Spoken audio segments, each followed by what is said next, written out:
Hello जय हिंद, नमस्कार दोस्तों। मैं पुष्पेंद्र कुमार आप सभी का स्वागत करता हूं आपके अपने यूट्यूब चैनल पुष्पेंद्र मैथ पर, जिस पर हमने क्लास 11 के मैथमेटिक्स का चैप्टर नंबर 1 शुरू किया था और जिसमें अभी तक पिछली वीडियोस में हमने सेट की थ्योरी, जो भी थ्योरी थी वो कंप्लीट कर ली और उसके कुछ एग्जांपल हमने समझते हुए कंप्लीट कर चुके हैं। तो आज हम एक्सरसाइज 1.1 को शुरू करेंगे और जितना भी अभी तक हम पढ़ चुके हैं और उसी के बेस पर जितने भी क्वेश्चन होंगे उनको हम समझेंगे। तो चलिए वीडियो शुरू करते हैं। क्वेश्चन नंबर 1, निम्नलिखित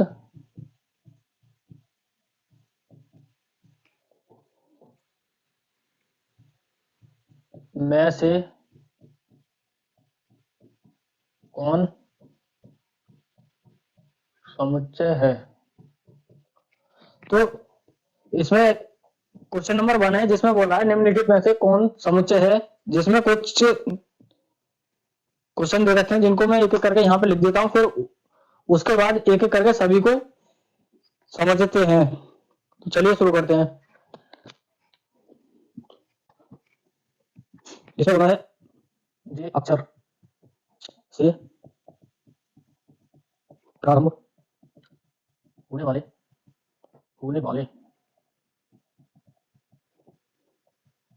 वर्ष के सभी महीनों का संग्रह। और सेकंड है भारत के 10 सबसे अधिक प्रतिभाशाली लेखकों का संग्रह।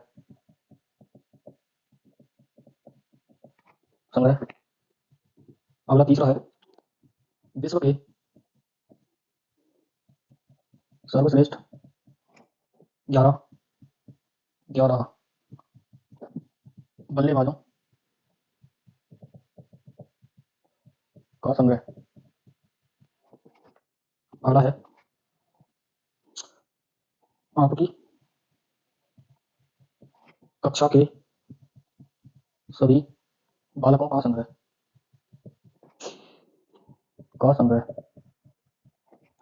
अगला है 5 नंबर 100 से कम सभी प्राकृत संख्याओं का संग्रह। 6 नंबर अगला है लेखक प्रेमचंद द्वारा लिखित उपन्यासों का संग्रह। अगला है 7 नंबर सभी सम पूर्णांकों का संग्रह। 8 नंबर है इस अध्याय आने वाले आने वाले आने वाले प्रश्नों का संग्रह। अगला है विश्व के सबसे अधिक खतरनाक जानवरों का संग्रह।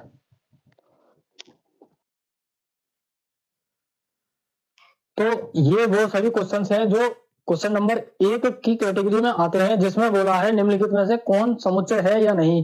तो मतलब इन सभी क्वेश्चन में से कौन कौन समुच्चय है या नहीं, ये हमें यस और नो में आंसर देना है। तो जिसमें क्वेश्चन नंबर पहला है जे अक्षर से प्रारंभ होने वाले वर्ष के सभी महीनों का संग्रह, यानी कि जे से प्रारंभ होने वाले सभी महीनों का संग्रह। जे से प्रारंभ होने वाले महीने कौन कौन से होते हैं? एक तो हमारा जनवरी हो गया, जनवरी, फरवरी, मार्च, अप्रैल, मई के बाद जून, जुलाई। तो ये वो महीने हैं जो जे से प्रारंभ होते हैं। तो इन सभी का जो संग्रह है वो हमारा सेट कहलाएगा। तो इस प्रकार से ये क्वेश्चन नंबर 1 हमारा क्या है, एक सेट है। ठीक है। ये हमारा सेट है। अगला है भारत के 10 सबसे अधिक प्रतिभाशाली लेखकों का संग्रह। तो ये हमारा क्वेश्चन सेट की कैटेगरी में सेट नहीं होगा, क्योंकि इसमें इसका answer person to person change होता रहता है। क्योंकि 10 सबसे प्रतिभाशाली व्यक्ति, क्योंकि अगर किसी भी एक व्यक्ति से पूछे तो वो कोई भी अपना लेखक जयशंकर प्रसाद को प्रतिभाशाली बताएगा, और दूसरे से पूछे तो वो जैसे रामदेव वर्मा को अपना बता सकता है प्रतिभाशाली व्यक्ति। तो इस प्रकार इस क्वेश्चन का आंसर सेट नहीं होगा इसका। ठीक है, ये क्या हमारा सेट नहीं होगा, नहीं होगा। अगला है क्वेश्चन नंबर 3, जिसमें है विश्व के सर्वश्रेष्ठ 11 बल्लेबाजों का संग्रह। तो ये भी हमारा सेट नहीं होगा, क्योंकि इसमें भी answer person to person change होता रहता है, होता रहेगा। तो इस प्रकार से ये भी हमारा क्या है, सेट नहीं होगा। अगला है क्वेश्चन नंबर 4। क्वेश्चन नंबर 4 इसमें बोला है आपकी कक्षा के सभी बालकों का संग्रह। तो आपकी कक्षा में जितने भी बालक स्टूडेंट हैं उन सभी को इन सभी का संग्रह एक सेट होगा। ठीक है, तो ये क्या है, एक सेट होगा। ये हमारा क्या है, सेट होगा। अगला है 5, 100 से कम सभी प्राकृत संख्याओं का संग्रह। 100 से कम सभी प्राकृत संख्याएं 1 से लेकर 99 तक होती हैं। तो इन सभी संख्याओं जैसे 1, मैं यहाँ पे लिख देता हूं, 1 2 3 ऐसी डॉट डॉट 99 तक। तो इन सभी के संग्रह हमारा क्या होगा, एक सेट होगा। तो ये क्या हमारा एक सेट होगा।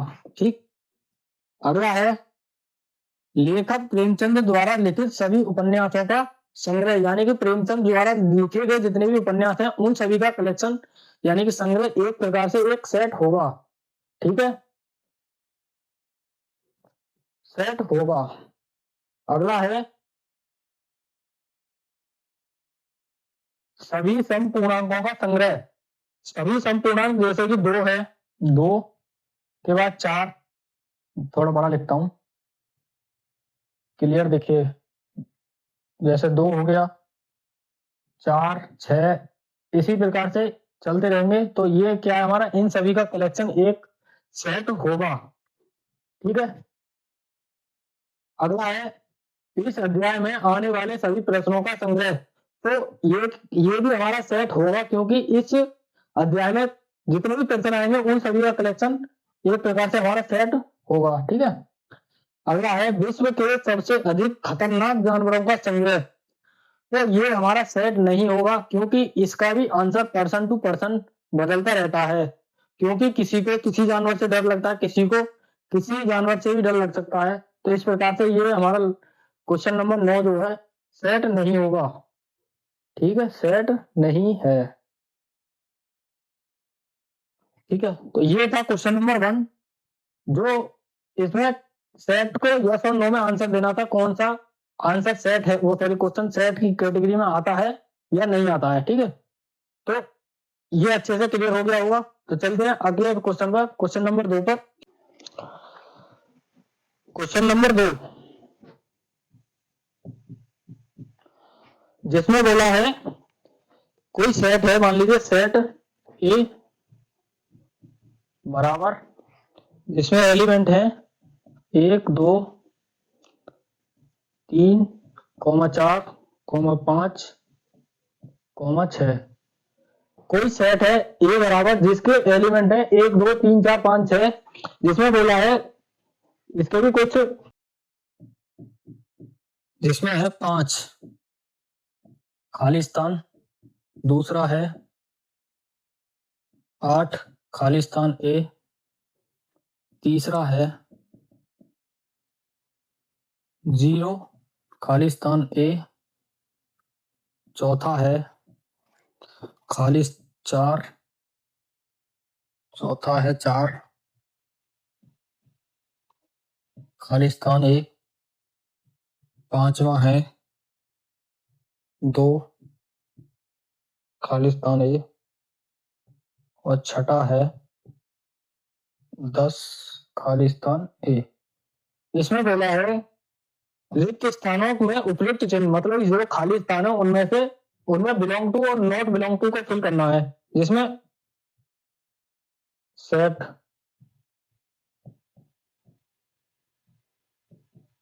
रिक्त स्थानों में बिलोंग टू या नॉट बिलोंग टू भरिए। तो जो इसमें खाली स्थान है उसमें ये दो चिन्ह फिल करने हैं, बिलोंग टू और नॉट बिलोंग टू। तो चलिए करिए।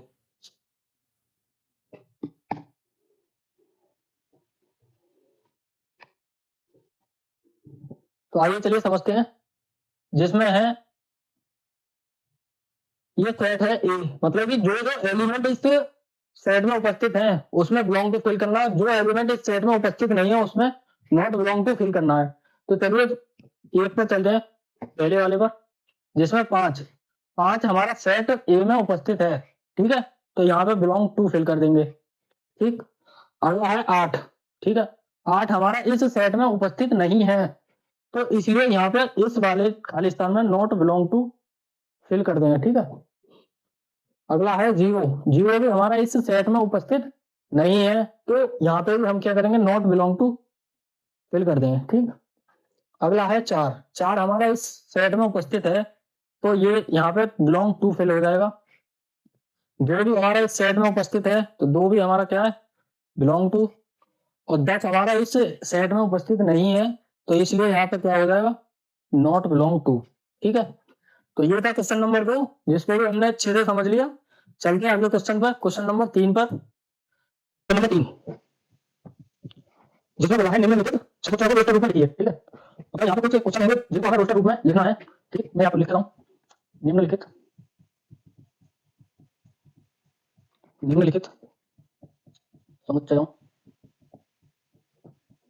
को रोस्टर रूप, रोस्टर या तालिका रूप में लिखिए, ठीक है। तो इसके कुछ क्वेश्चन हैं, जैसे बने बने लिख देता हूँ यहाँ पर। पहला क्वेश्चन है, थोड़ा बड़ा कर देता हूँ जिससे कि अच्छे से क्लियर हो जाए। पहला है ए बराबर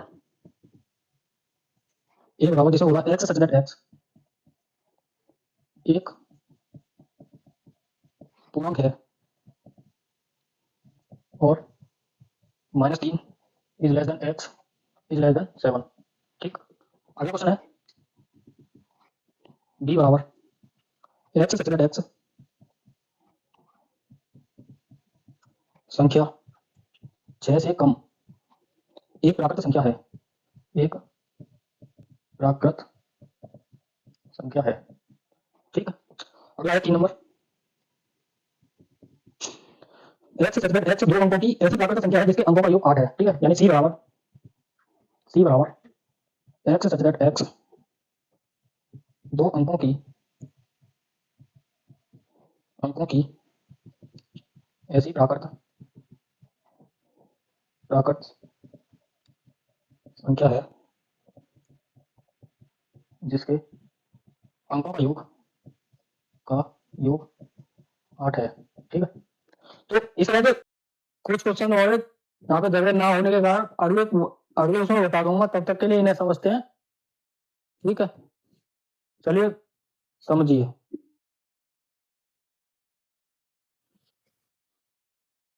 ठीक, इसमें है question number 1, x such that x एक पूर्णांक है जो -3 से बड़ी है तथा 7 से छोटी है, ठीक है। तो -3, -3, -2, -1, 0, 1, 2, 3, 4, 5, 6 और 7, ये वो सभी संख्याएं जो इस रेंज के अंदर में आएंगी। इसमें -3 को और 7 को नहीं क्यों काउंट करेंगे, क्योंकि इसमें इस साइन से मतलब जो x की वैल्यू है -3 से बड़ी है और 7 से छोटी है, तो -3 और 7 को इसमें छोड़ना पड़ेगा, ठीक है। तो इसका जो रोस्टर रूप बनेगा ए बराबर इन सभी एलिमेंट को इसमें लिखेंगे, जैसे -2 से लिखेंगे इसमें -2, -1, 0, 1, 2, 3, 4, 5 6। तो ये इस क्वेश्चन का रोस्टर रूप का आंसर हो गया। चलिए क्वेश्चन नंबर अगले 2 पर, जिसमें बोला है x सच दैट x संख्या 6 से कम एक प्राकृत संख्या है। 6 से कम प्राकृत संख्या कौन कौन सी होती है? 6 से कम प्राकृत संख्या होती है हमारी 1 2 3 4 5। ये वो सभी संख्या है जो 6 से कम है और प्राकृत ही है। ठीक है, इनका रोस्टर रूप हो जाएगा, यहीं पर कर देता हूं, b बराबर कर्ली ब्रैकेट। ठीक है, ये 6 से कम सभी प्राकृत संख्याओं का रोस्टर रूप हो गया। ठीक है, अगला है क्वेश्चन नंबर 3, मतलब c बराबर x सच दैट x दो अंकों की ऐसी प्राकृत संख्या है जिसके अंकों का योग कितना 8 है। तो दो अंकों की ऐसी प्राकृत संख्या जिनके अंकों का योग 8 है, तो कौन कौन सी है? सबसे छोटी संख्या हो जाएगी 2 अंकों की, जिसका अंकों 2 अंकों की सबसे छोटी संख्या जिसके अंकों का योग 8 है, तो वो है 17। ठीक है, 17 के बाद आएगी 26, 26 के बाद आएगी 35 और 35 के बाद आएगी 44, 44 के बाद आएगी 53, 53 के बाद आएगी 62, 62 के बाद आएगी 71 71 और लास्ट में 80। ठीक है, तो ये वो सभी संख्याएं हैं जिनकी दो, मतलब ये वो सभी 2 अंकों की संख्याएं हैं जिनके अंकों का योग 8 है। तो इसका ये रोस्टर रूप हो गया, मतलब c बराबर इतना। ठीक है, तो ये सभी को समझ में आ गया होगा। तो चलते हैं, जो क्वेश्चन इस पे बचे हो उनको भी करते हैं। चौथा है d बराबर x such that x, d बराबर x such that x, x एक अभाज्य संख्या है, एक अभाज्य संख्या है जो संख्या 60 की भाजक है। ठीक है, अगला है 5 नंबर, 5 नंबर e बराबर त्रिकोणमिति त्रिकोणमिति मेट्री शब्द के सभी अक्षरों का समुच्चय। अगला है 6 नंबर, f बराबर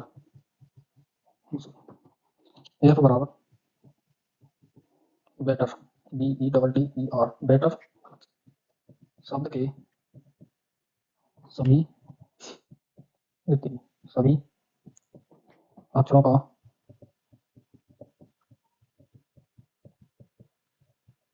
समुच्चय। तो ये क्वेश्चन नंबर 2 के सभी क्वेश्चन हैं जो हमें रोस्टर रूप में करने हैं। तो चलिए करते हैं। 3 तक तो हमने कर लिए थे इससे पहले, ये 4 नंबर से शुरू है। 4 नंबर जिसमें बोला x d बराबर x सच दैट x एक अभाज्य संख्या है जो 60 की भाजक है यानी फैक्टर है। तो 60 के फैक्टर कौन कौन से होते हैं? 60 के फैक्टर होते हैं हमारे 2 गुणा 2 गुणा 3 गुणा 5। ठीक है, 5 3 15, 15 दूनी 30 और 30 दूनी 60, यानी कि ये सभी 60 के अभाज्य गुणनखंड हैं। ठीक है, तो इन सभी का रोस्टर रूप क्या होगा? तो यहाँ पे लिखना है d बराबर 2, 2 को उठाएं, पहले 2 लिखेंगे कोमा। अब इस वाले 2 को इसमें शामिल नहीं करेंगे क्योंकि किसी भी सेट में कोई भी एलिमेंट केवल और केवल एक ही बार यूज हो सकता है, इसीलिए इस वाले 2 को इस सेट में शामिल नहीं करेंगे, इसको छोड़ देंगे। तो अगला एलिमेंट है 3, तो कॉमा 3 और अगला एलिमेंट है 5। ठीक है, ये जो है 60 के सभी प्राइम फैक्टर्स यानी कि अभाज्य गुणनखंड का रोस्टर रूप हो गया। ठीक है, चलते हैं अगले क्वेश्चन पर, जिसमें बोला है ई बराबर ट्रिगोनोमेट्री शब्द के सभी अक्षरों का समुच्चय। तो डायरेक्ट में यहाँ पे इसका रोस्टर रूप लिखूंगा। लिखते हैं ई बराबर, ठीक है, ई बराबर सबसे पहले टी उठाइए, टी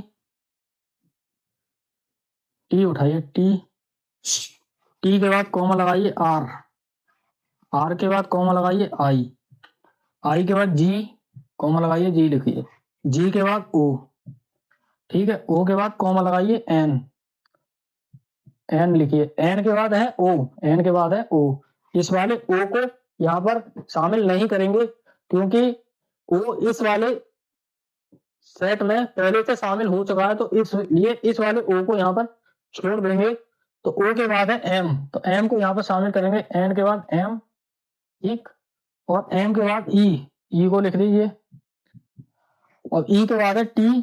तो इस टी को भी इसमें शामिल नहीं करेंगे क्योंकि टी का यूज हमने पहले कर लिया है, तो इस टी को छोड़ देंगे, और इस आर को भी छोड़ देंगे क्योंकि आर का भी हमने यूज पहले कर लिया है। तो लास्ट में है बाई, कॉमा बाई। तो ये जो होता है त्रिकोणमितीय शब्द के सभी अक्षरों का रोस्टर रूप हो गया, ठीक है जी। तो चलिए आगे चलते हैं, जिसमें है एफ बराबर बेटर, यानी कि इस वाले शब्द के सभी अक्षरों का रोस्टर रूप हमें लिखना है, जिसमें डायरेक्ट करता हूं मैं, एफ बराबर, ठीक है, सबसे पहले बी को उठाइए, बी कॉमा, अगला लेटर है इसका अक्षर ई, अब ई के बाद है टी, ठीक है जी, ई के बाद है टी, ठीक। अब टी के बाद है ये अगला डबल टी है, तो इसमें एक टी को यूज करेंगे, तो अगली बार टी को इसमें छोड़ देंगे, कॉमा लगाएंगे, और इस ई को भी छोड़ देंगे क्योंकि ई का भी यूज हमने कर चुके हैं, लास्ट में आर, ठीक है। तो ये क्या है, हमारा बेहतर शब्द के सभी अक्षरों का रोस्टर रूप हमारा ये हो गया, ठीक है। तो ये थे क्वेश्चन नंबर 2 में जितने भी क्वेश्चन थे वो सभी हमने एक एक करके सॉल्व कर लिए। तो चलते हैं अगले क्वेश्चन पर, क्वेश्चन नंबर 4, क्वेश्चन नंबर 4 जिसमें बोला है निम्नलिखित समस्या को समस्या निर्माण रूप में लिखिए, ठीक है। तो यहाँ पे हेडिंग है इसकी, निम्नलिखित समुच्चय समुच्चयों को समुच्चय समुच्चय निर्माण रूप समुच्चय निर्माण रूप में लिखिए, ठीक है। तो इसमें कितने कौन से क्वेश्चन है लिखते हुए एक एक करके सभी को, फिर उसके बाद सॉल्व करेंगे, ठीक है। तो क्वेश्चन नंबर पहला है ए बराबर, यहाँ पे मैंने सेट का नाम दे दिया ए बराबर है 3, 6, 9, 12, ठीक है। अगला अगला सेट है इसमें, अगला सेट है 2 नंबर जिसमें बी बराबर सेट 2, 4, 8, 8 के बाद 16, 32, ठीक है। अगला सेट है 3 number 3 number 3 number 3 number 3 number जिसमें सी बराबर 5, 25, 125, 625, ठीक है। और अगला है इसमें 4 नंबर जिसमें बोला है डी बराबर 2, 4, 6 एंड सो ऑन, ठीक। अगला है इसमें 5 नंबर जिसमें बोला है ई बराबर 1, 4, 9, 16 डॉट डॉट डॉट डॉट यहाँ पर 100, ठीक। तो क्वेश्चन नंबर 4 के ये वो सभी क्वेश्चंस हैं जिन्हें हमें समुच्चय निर्माण रूप में लिखना है। तो चलिए सॉल्व करिए, ठीक है। तो इसमें है क्वेश्चन नंबर फर्स्ट जिसमें बोला है, पहले में बोला है 3 के बाद 6, 9, 12, तो इसमें जितने भी एलिमेंट हैं वो सभी हमारे 3 के मल्टीपल हैं, यानी कि गुणज हैं। तो इनको कैसे सॉल्व करेंगे, पहले इनको तोड़ते हैं, जैसे कि यहाँ पे 3 गुणा 1, ऐसी प्रकार 3 गुणा 2, अगला है 3 गुणा 3, ठीक है। अगला है 3 गुणा 4, ठीक। तो इसके जितने भी मतलब जो भी मल्टीपल हैं वो सभी के सभी 3 के मल्टीपल हैं, वो जो भी संख्या है 3 के मल्टीपल हैं। तो इनका इसमें अच्छे से दिख रहा है, तो जितने भी मतलब ये वाला एक मैं दूसरे से करता हूँ, ये देखिए 1, 2, 3, 4, ये हमारी सभी नेचुरल संख्या हैं जिसमें 3 की गुणा की गई है, ठीक है। तो इसका समुच्चय निर्माण रूप कैसे बनेगा? तो यहाँ पे ए बराबर दूसरा मार्कर लेता हूँ, दिख तो भी जाएगा साफ साफ। ठीक है, तो दूसरा, तो यहाँ पर ए बराबर x such that x such that x, ठीक है, बराबर 3 इंटू एन जहां हमारी n belongs to natural number, ठीक है, n belongs to natural number, और इसकी रेंज है एक, या तो एक से बड़ी है या एक के बराबर है एन जो है, और यहाँ पे चार या चार से छोटी है या फिर चार के बराबर है। ठीक है, तो ये इसका समुच्चय निर्माण रूप ये हो गया। ठीक है, तो अगला है क्वेश्चन नंबर 2, जिसमें बोला है बी बराबर 2,4,8,16,32। ठीक है, तो इसमें देखिए क्या पैटर्न बन रहा है, इसमें है 2 की पावर 1, ठीक है, 2 की पावर 1। अगला है 2 की पावर 2 यानी कि 4, ठीक। अगला है 2 की पावर 3, 2 की पावर 3। अगला है 2 की पावर 4, 2 की पावर 4। और अगला है इसमें 2 की पावर 5, ठीक, 2 की पावर 5। तो इसमें लिखा है कि दो में है का नेचुरल नंबर की पावर, नेचुरल नंबर की पावर की गई है, मतलब 2 की पावर जो है नेचुरल नंबर को किया गया है जो। ठीक है, तो इसका जो है इसका जो है समुच्चय निर्माण रूप कैसे बनेगा, यहाँ पर समझिए जरा। तो यहाँ पे बी बराबर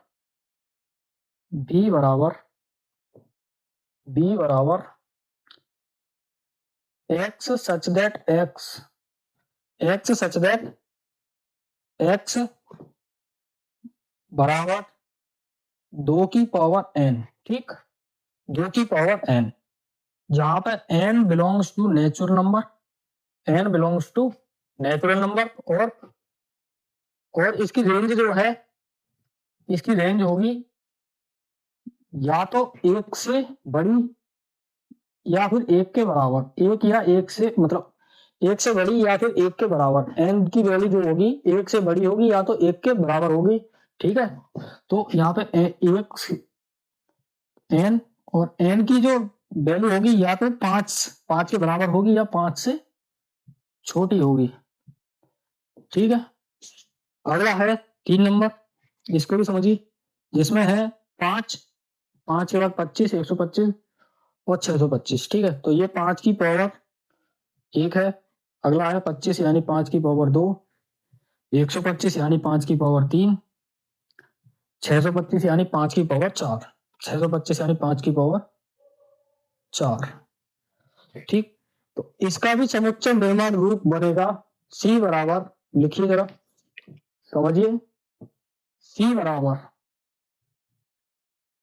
बराबर एक्स सच दैट एक्स बराबर एन बराबर, मतलब एक्स बराबर 5 की पावर यानी 5 की पावर एन।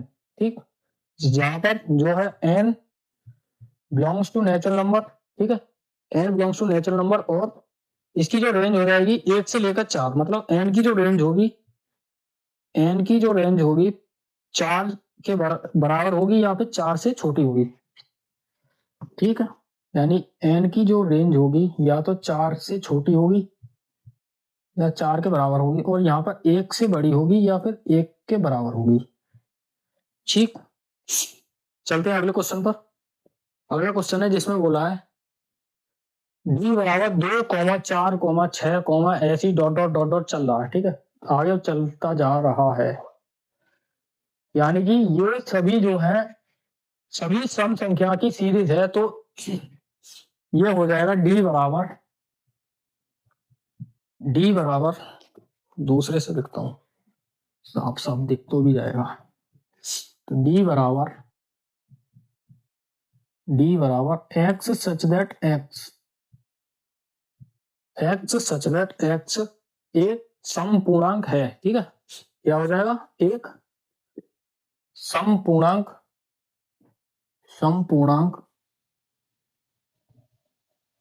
एक समपूर्णांक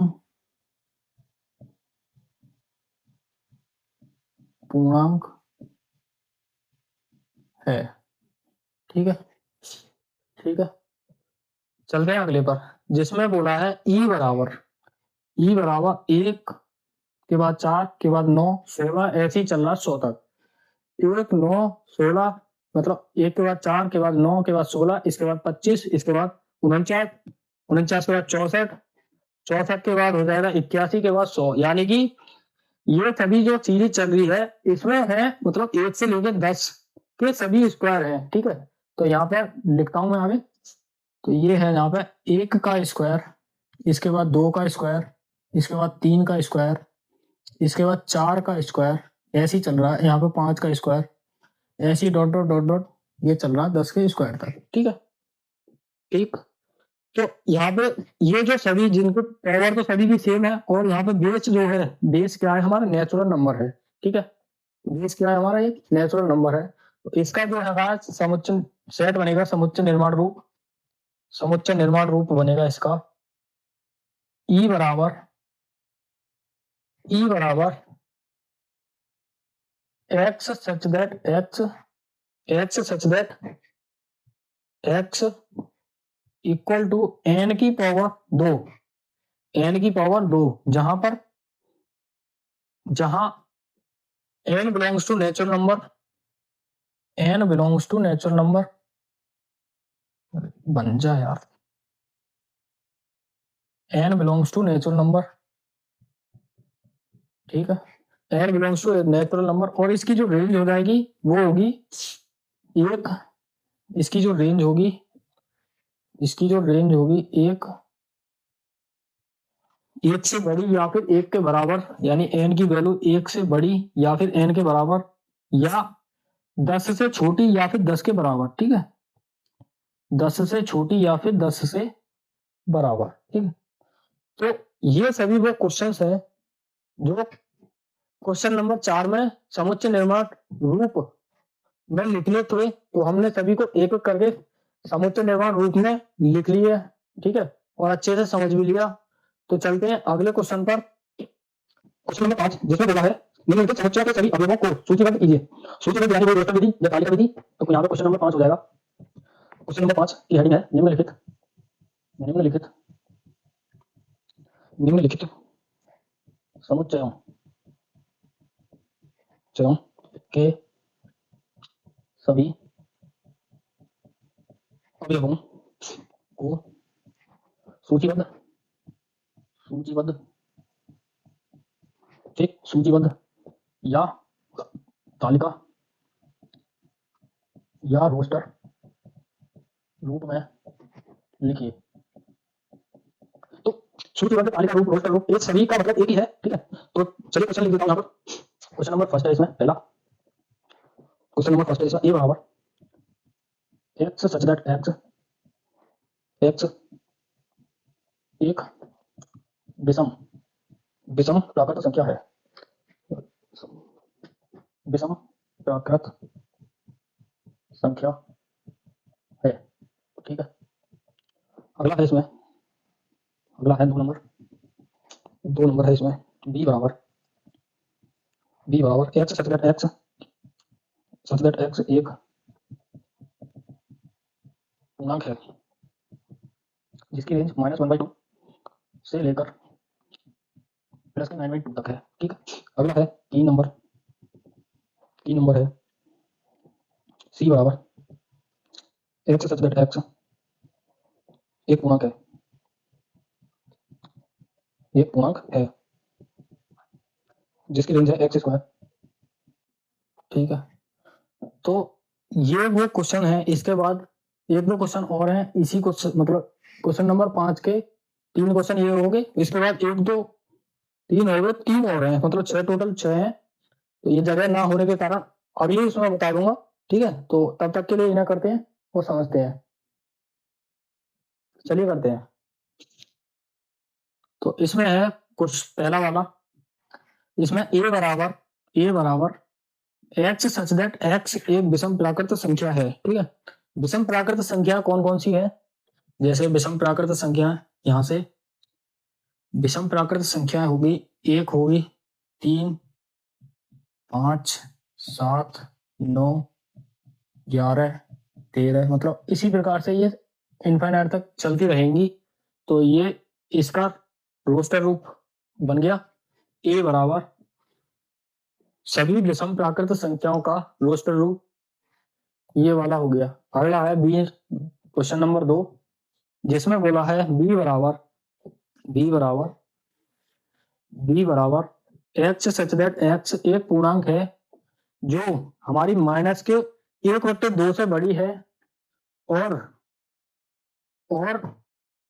9/2 यानी कि 4.5 से छोटी है। 9/2 यानी 4.5। तो इसकी कौन कौन से अवयव इसमें आएंगे? -2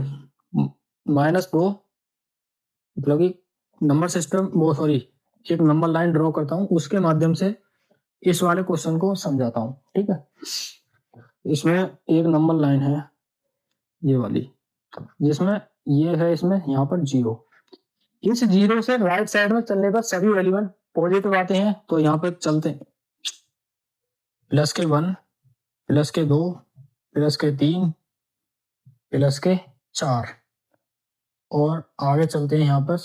मतलब इसका 9.5 का मतलब 9/2 का मतलब होता है 4/5। ठीक है, तो इस 4 से थोड़ा सा आगे यहाँ पर, और यहाँ 5 से पहले, यहाँ पे मैं 5 लिख देता हूँ। इस 5 से पहले कहीं बीच में यहाँ पर, ठीक है, तो यहाँ पर आएगा 9/2। ठीक, 9/2 और 9/2 को ही बोलते हैं हम 4.5। ठीक है, ठीक है, तो ये तो इसकी कंडीशन। अब यहाँ से 0 से लेफ्ट साइड में चलते हैं तो सभी वैल्यू हमारी नेगेटिव होती हैं। तो इसके बाद 0 के बाद आएगी -1, तो यहाँ पर आएगी -1। अरे कौन सा आ गया, -1 के बाद आएगी -2। ठीक है, तो 0 और -1 के बीच में होता है यहाँ पर हमारा 1/2, यानी कि 0 और -1 के बीच में, 0 और -1 के बीच में होता है हमारा -1/2। ठीक है, -1/2 या इसी को ही बोलते हैं 0.5, वो ही माइनस का। ठीक है, तो इसके बाद इसकी जो रेंज है, यानी कि जो x सच दैट x एक पूर्णांक है जो माइनस के 1/2 से बड़ा है और 9/2 यानी 4.5 से छोटा है। ठीक है, तो इसके बाद -1/2 के बाद पूर्णांक 0, फिर इसके बाद 1, इसके बाद 2, इसके बाद 3, इसके बाद 4। तो यहाँ तक इसके जो रोस्टर रूप में जो एलिमेंट ऐड होंगे, मतलब रोस्टर रूप में जो एलिमेंट इसमें शामिल होंगे वो होंगे b बराबर 0। ठीक है, 0 के बाद 1,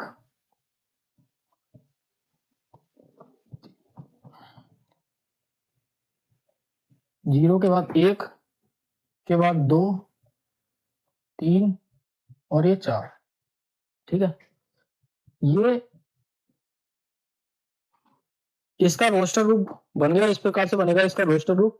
तो चलते हैं अगले क्वेश्चन पर, जिसमें बोला है c बराबर x सच दैट x एक पूर्णांक है जो x स्क्वायर की वैल्यू या तो 4 के बराबर है या फिर 4 से छोटी है। ठीक है, तो इसमें कौन कौन सी संख्याएं इसमें आएंगी जिनका स्क्वायर करने पर उसकी वैल्यू या तो 4 से छोटी रहेगी या फिर 4 के बराबर रहेगी। ठीक है, तो पहले संख्या लिख देता हूं मैं यहाँ पर। जैसे पहले नंबर पे हमारा 1 का स्क्वायर करने पर 1 यानी 4 से छोटी है। इसके बाद है 2 थोड़ा बड़ा करता हूं, यहाँ पे है 1। ठीक है, 1 का स्क्वायर करने पर इसकी वैल्यू आएगी 1, जिसकी वैल्यू हमारी 4 से छोटी है। इसके बाद आएगी हमारी 2। ठीक, 2 का स्क्वायर करने पर हमारी इसकी वैल्यू भी 4 के बराबर है। ठीक है, 2 का स्क्वायर करने पर आएगा इसका 4, जो 4 के बराबर है। ठीक है, इसी प्रकार से 0 का स्क्वायर करने पर इसकी वैल्यू 0 आएगी, जो हमारी 4 से छोटी है।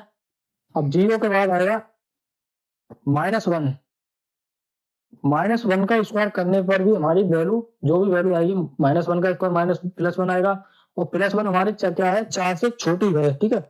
तो इसके बाद आएगा हमारा -2 अच्छे से लिख देता हूँ -2 -2 का स्क्वायर करने पर आएगा +4 ठीक है +4 जो रहता है हमारे 4 के बराबर है, ठीक है। तो इन ये वो सभी संख्या है जिनका स्क्वायर करने पर हमारी जो वैल्यू आएगी या तो 4 के बराबर आएगी या 4 से छोटी आएगी। तो इन सभी का रोस्टर रूप किस प्रकार बनेगा वो देखिए जरा। सी बराबर सी बराबर सी बराबर इन सभी एलिमेंट को उठाकर यहाँ पर रखते हैं, जैसे -2 के बाद -1 के बाद 0 1,2 ठीक है। तो ये सभी ये इसका रोस्टर रूप हो गया। किसी किसी मतलब किताब में इसका आंसर लिखा मिलता है, इसका जो आंसर लिखा हुआ मिलता है किसी किसी किताब में वो मिलता है हमारा 0, +- ठीक है +-1,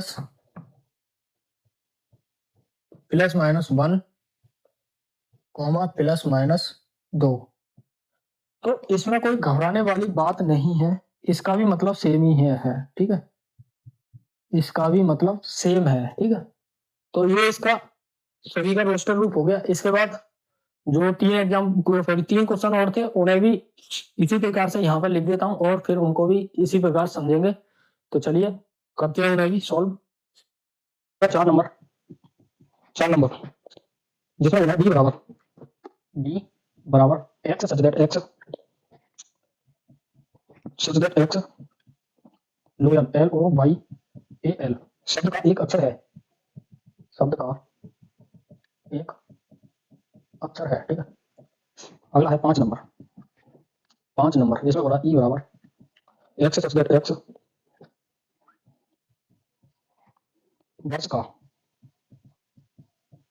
वर्ष का एक ऐसा महीना है जो यानी कि जिसमें 31 दिन नहीं होते 31 दिन नहीं होते हैं, ठीक है। अगला है 6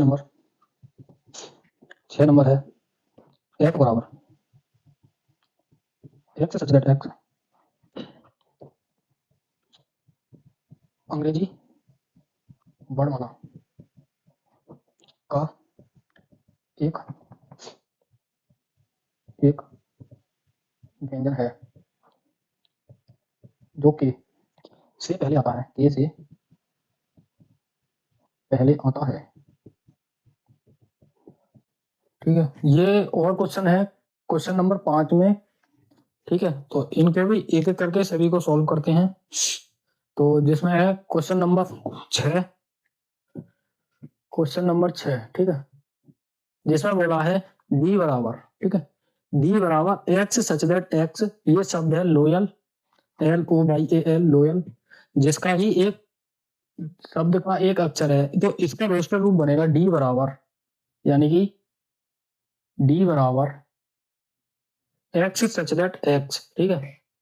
पहला लेटर उठाइए इसका L कोमा, अगला लेटर इसका O के बाद Y के बाद कोमा लगाइए, कोमा कुछ बड़ा लग रहा है इसमें छोटा लगाइए, ठीक है। Y के बाद A के बाद लास्ट लेटर बचा इसमें L। तो इस L को इस सेट के अवयवों के रूप में शामिल नहीं करेंगे क्योंकि L इसमें पहले ही यूज हो चुका है, तो इसलिए इस वाले L को यहाँ पर छोड़ देंगे और ब्रैकेट बंद।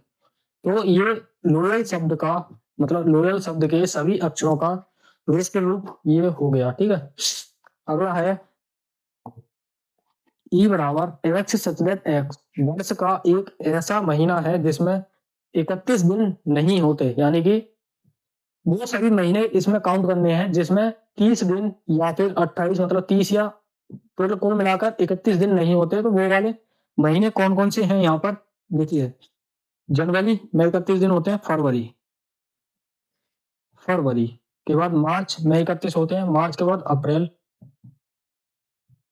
अप्रैल, अप्रैल के बाद मई में 31 दिन होते हैं। अब मई को छोड़िए, जून लीजिए, जून, जून, जून के बाद आएगा जुलाई, जुलाई में 31 महीने होते हैं। जुलाई के बाद अप्रैल, अप्रैल में भी 31 महीने, ओ सॉरी, जुलाई के बाद अगस्त, अगस्त में भी 31 दिन होते हैं, ठीक है। अगस्त के बाद आएगा सितंबर, सितंबर, सितंबर में क्या है, सितंबर में 30 दिन होते हैं, ठीक है। 30 के, वो सॉरी, सितंबर, सितंबर के बाद अक्टूबर, अक्टूबर में भी 31 दिन होते हैं, उसको भी छोड़ना है। और अक्टूबर के बाद आएगा नवंबर, नवंबर में हमारे 30 दिन होते हैं उसमें, तो नवंबर को लिखिए यहाँ पर, नवंबर, नवंबर,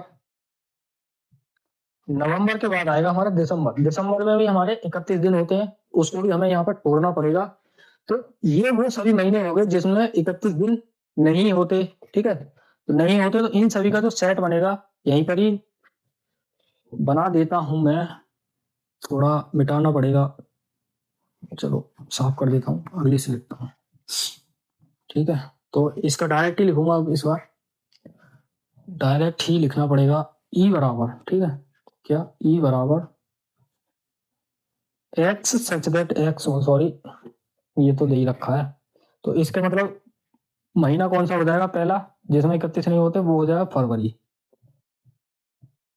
फरवरी के बाद मार्च, के बाद मार्च में 31 होते हैं, कि मार्च के बाद अप्रैल, अप्रैल,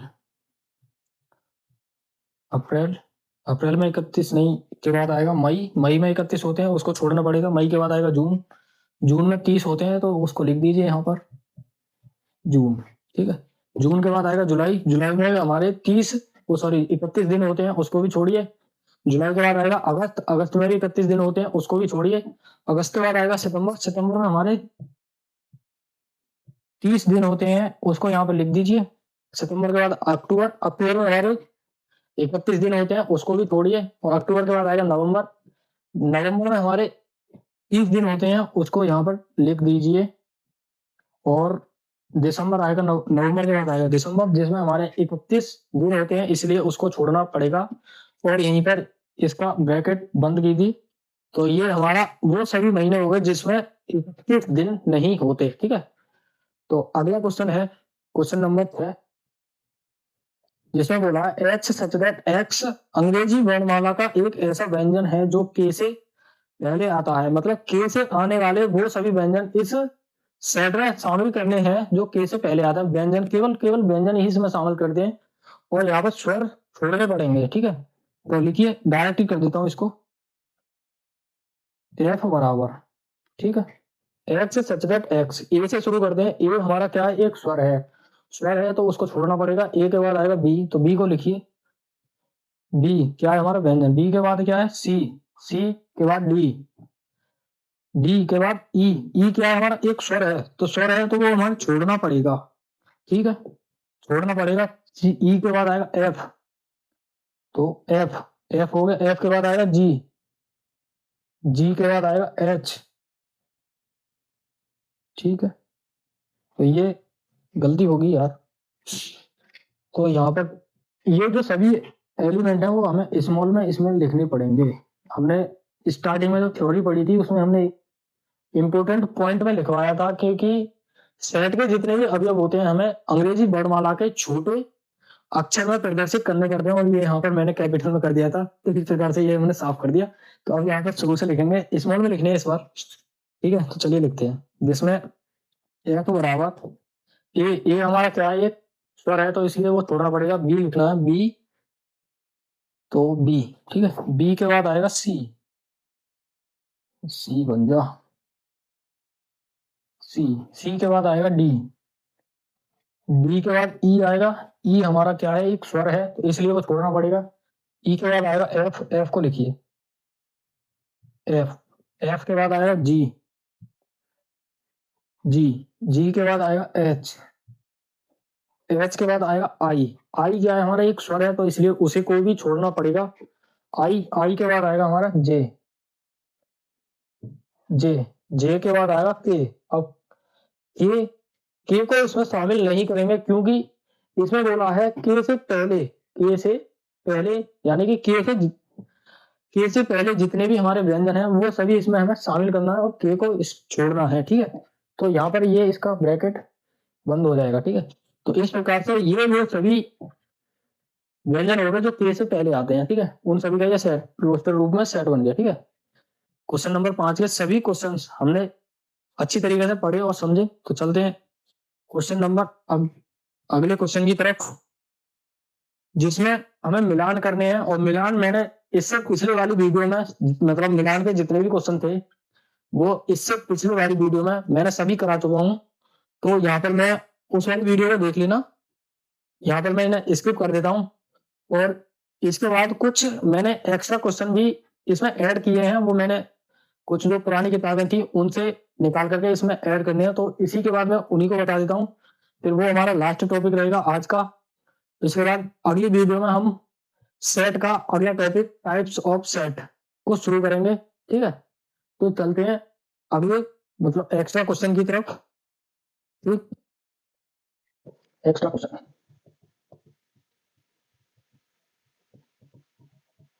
ठीक, एक्स्ट्रा क्वेश्चन जिसमें है क्वेश्चन नंबर 1, जिसमें भैया निम्नलिखित हेडिंग लिख देता हूँ इसकी, निम्नलिखित समुच्चयों को समुच्चय निर्माण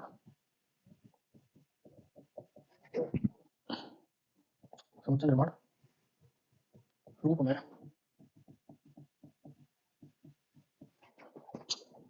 इसमें फर्स्ट, सेकंड और ये हो जाएगा थर्ड। ठीक है, भारत के, इसमें लिखा है भारत के सभी राज्यों का संग्रह। ठीक है, तो इसमें बोला है भारत के सभी सभी नागरिकों का संग्रह। ठीक है, अगला है सभी सम संख्याओं का समुच्चय। सभी सम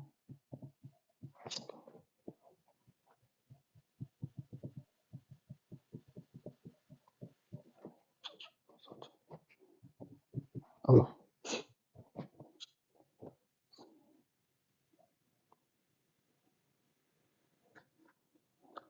4 से बड़ी तथा 7 से छोटी छोटी से छोटी सभी धन पूर्णांकों का समुच्चय। तो चलिए लिखते हैं और समझते हैं, जिसमें है भारत। पहला क्वेश्चन है भारत के सभी राज्यों का संग्रह। भारत के सभी राज्यों का संग्रह को समुच्चय निर्माण में लिखना है, तो हमें लिखेंगे ए बराबर, मतलब इस वाले सेट को हमने नाम दे दिया ए। ठीक है, ए बराबर, ठीक, ए बराबर एक्स सच दैट एक्स। ठीक है, भारत का एक भारत का एक राज्य है। ठीक है, क्लियर है। अगला है दूसरा दूसरा वाला है भारत के सभी नागरिकों का समुच्चय। ठीक है, तो इसी प्रकार से इसको भी करेंगे। इस वाले सेट का नाम देता हूं बी बराबर एक्स सच दैट एक्स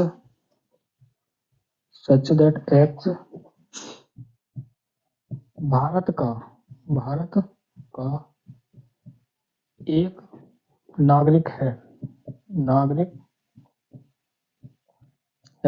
ठीक है, क्लियर है। चलते हैं अगले पर, 3 पर।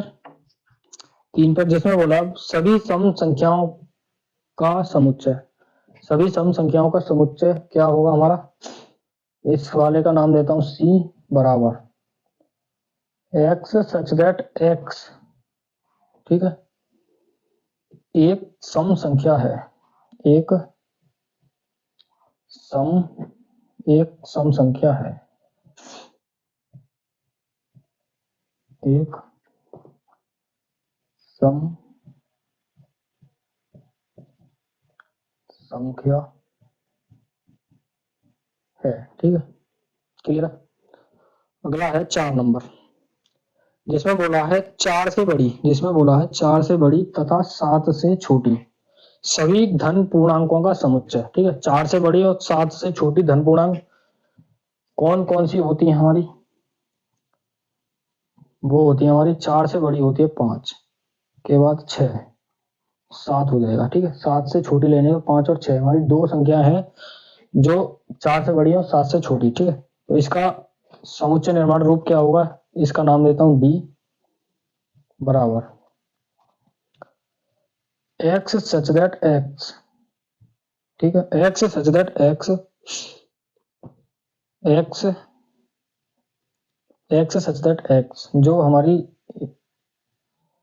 बराबर एन, एन क्या है हमारी? 4 से, n is greater than 4 and less than 7। ठीक है, ठीक है, क्लियर है। ठीक है भाई, तो ये था समुद्र एक्स्ट्रा क्वेश्चन का मतलब जो भी था क्वेश्चन नंबर 1 का, ये क्वेश्चन इसमें शामिल थे, वो सभी हम कर दिए एक एक करके सभी को सॉल्व। चलते हैं क्वेश्चन नंबर 2, जिसमें भी कुछ 2-3 ही क्वेश्चन है, उनको भी सॉल्व करेंगे।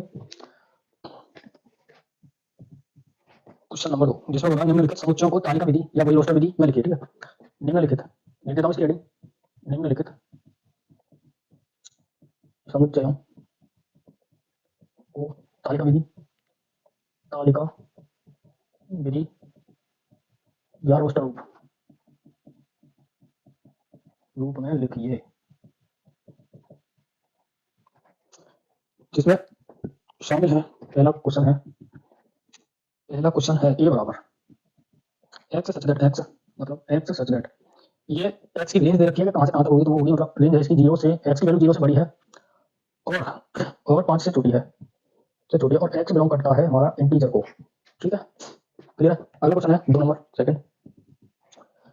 ठीक है, इंटीजर बी बराबर है हमारा x such that, x such that जो समीकरण है इसमें x square minus 5x plus 6 बराबर 0। ठीक, क्लियर। अगला है तीसरा, अगला है तीसरा, तीसरा है इसमें सी बराबर एक्स सच दैट एक्स की क्यूब प्लस 1 बराबर 0। ठीक है, और एक और है इसमें 4 नंबर, 4 नंबर है भाई, 4 नंबर है डी बराबर x such that x square minus के 2 बराबर 0। ठीक है, तो ये सभी इसमें क्वेश्चन शामिल हैं। चलिए करिए इन्हें, करिए भाई करिए। तो चलिए देखते हैं क्वेश्चन नंबर फर्स्ट, जिसमें बोला है ए बराबर एक्स सच दैट एक्स, एक एक्स की वैल्यू जो रखा है एक पूर्णांक है, मतलब इंटीजर है एक्स, और एक्स की जो वैल्यू है मतलब रेंज है इसकी, या तो ये 0 से बड़ी है और 5 से छोटी है। तो 0 से बड़ी और 5 से छोटे पूर्णांक कौन कौन से हैं? तो वो है मतलब 0 से लेकर 5 तक के पूर्णांक, 1 2 3 4 4 4 और 5। ठीक है, तो ये वो पूर्णांक है जो इस वाली रेंज के अंदर आते हैं। तो इसमें 0 से बड़ी और 5 से छोटी लेना है, तो इसलिए ये 5 और इस 0 को हम इस वाले सेट में शामिल नहीं करेंगे। ठीक है, तो इसका जो सेट बनेगा वो बनेगा ए बराबर 1 कॉमा 2 कॉमा 3 कॉमा 4। ठीक है, ये इसका सेट बन गया। अगला है बी 2 नंबर, जिसमें है बी बराबर एक्स सच दैट एक्स, ये समीकरण दे रखा है इसमें। ठीक है, इसके जो मूल आएंगे, इसके जो मूल हैं उनको रोस्टर रूप में लिखना है। तो इसके जो 2 मूल आएंगे वो होंगे, तो 3 दूनी 6 और मतलब 2,3। ठीक है, सॉल्व कर देता हूं, यहाँ पर देखना जरा। तो एक्स स्क्वायर माइनस के 2 माइनस के 3 प्लस के 6 यानी एक्स एक्स, एक्स बाहर लेंगे तो एक्स माइनस 2 माइनस के 3 बाहर तो एक्स माइनस 2। ठीक है, तो इसके जो एक्स की जो 2 वैल्यू आएंगी वो होंगी एक्स बराबर 2,3। ठीक है, एक्स की जो 2 वैल्यू आएंगी 2,3। ठीक है, इसका जो रोस्टर रूप बनेगा वो होगा हमारा बी बराबर 2,3। ठीक है, क्लियर क्लियर है भाई? चलते हैं अगले 3 नंबर पर, जिसमें है सी बराबर, यानी कि सी बराबर, इसको भी सॉल्यूशन कर लो, बाद में लिखते हैं। जैसे कि सी बराबर, ये समीकरण दे रखा है हमें, एक्स की क्यूब प्लस 1 बराबर 0 है। ठीक है, तो इस 0 है तो इस प्लस 1 को इधर ले जाएंगे तो ये माइनस के 1 हो जाएगा, तो ये हो जाएगा एक्स की क्यूब बराबर माइनस के 1।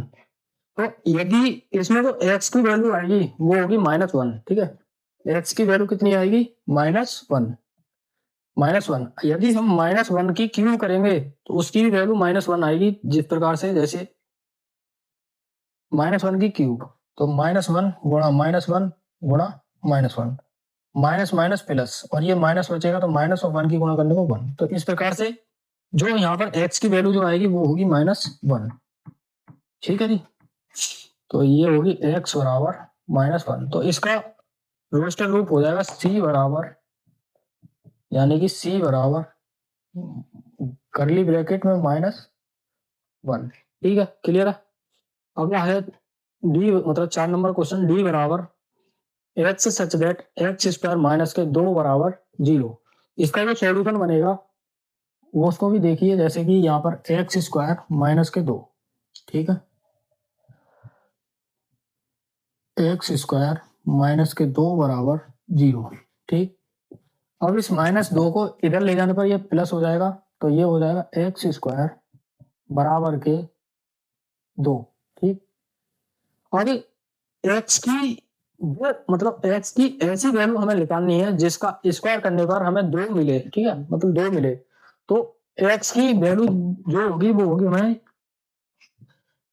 √2। √2 का स्क्वायर करने पर हमें 2 मिलेगा। ठीक है, √2 का और इसकी जो 2 वैल्यू बनेंगी, एक होगी माइनस के √2 और एक होगी प्लस के √2। ठीक है, यानी कि माइनस के एक्स बराबर माइनस के √2 और यहाँ पे प्लस के √2। ठीक है, क्लियर है? और इसका जो रोस्टर रूप बनेगा वो होगा डी बराबर माइनस के √2 और यहाँ पे कॉमा √2।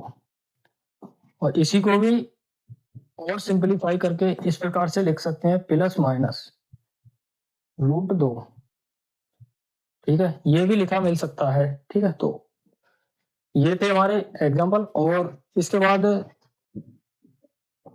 क्वेश्चन नंबर 3, जिसमें बोला है समुच्चय दे रखा है इसमें सेट, मतलब इसका नाम ए दे देता हूं। ठीक है, x such that x 3x² minus के 12x बराबर 0। ठीक है, के अवयवों को ज्ञात कीजिए। ठीक है, के अवयव ज्ञात कीजिए, जिसमें 2 कंडीशन है। पहली कंडीशन है इसमें x belong to n, x belong to n। ठीक है, दूसरी कंडीशन है इसमें x बिलोंग टू i बोले तो इंटीजर और n वैल्यू तो नेचुरल नंबर। ठीक है, समझते हैं इसको भी। ये समीकरण है जिसमें 3x स्क्वायर माइनस के 12x बराबर 0। ठीक है, यहां से 3x कॉमन ले सकता हूं मैं, तो 3x कॉमन ले ली, 3x यहां से कॉमन लिया तो यहां पे बचेगा x, माइनस x से कॉमन ले लिया तो 3 चौके 12, तो ये हो गया। ठीक है, तो इस प्रकार से यहाँ पर x की 2 वैल्यू आएंगी। एक तो होगी x बराबर 0, और दूसरी होगी x बराबर ये -4 है, मतलब सॉल्व भी कर देता हूं पूरा। ठीक है, एक तो होगी 3x बराबर 0 और इधर होगी x -4 बराबर 0। ठीक है, तो इसकी यहां से जो x की वैल्यू निकलेगी वो होगी 0 और यहाँ से जो x की वैल्यू निकलेगी x बराबर 4, ठीक है, x की ये दो वैल्यू निकली आई, ठीक है। तो यहाँ पर ये कह रहा है x बिलोंग टू n, तो x की कौन सी वैल्यू n को बिलोंग करती है, इसमें से इन दोनों में से x की कौन सी वैल्यू n को बिलोंग करती है, ठीक है। तो उसको समझिए, जीरो जीरो हमारा नेचुरल नंबर, यानी कि n बोले यहाँ पर नेचुरल नंबर, तो जीरो हमारा नेचुरल नंबर में नहीं आता, तो इसलिए इस वाले क्वेश्चन नंबर फर्स्ट कंडीशन के लिए इस वाले को जीरो को, मतलब x की जीरो को, x की जो वैल्यू है जीरो, इसको छोड़ देंगे, और जो 4 है हमारा एक नेचुरल नंबर है, तो इस प्रकार से यहाँ पे हो जाएगा 4, तो ये हो जाएगा मतलब 4 बिलोंग टू n, ठीक है। ये इसका आंसर हो गया। दूसरी वाली कंडीशन है जिसमें x belong to integer, integer बोले तो पूर्णांक, यानी कि जीरो हमारा एक पूर्णांक भी होता है, इसलिए 0 और 4 दोनों की दोनों इस वाली कंडीशन को फॉलो करेंगे, ठीक है। तो यहाँ पे हो जाएगा 0,4, 0,4 बिलोंग टू i, ठीक है, ये इसका आंसर होगा, ठीक है जी। तो आज हमने चैप्टर नंबर 1 की एक्सरसाइज 1.1 को कंप्लीट किया, और इसके मैंने कुछ एग्जांपल अलग से ऐड करके उनको भी अच्छी तरीके से यहाँ पर क्लियर अप कर दिया है। तो आज के लिए इतना ही, मिलते हैं अगली वीडियो में जिस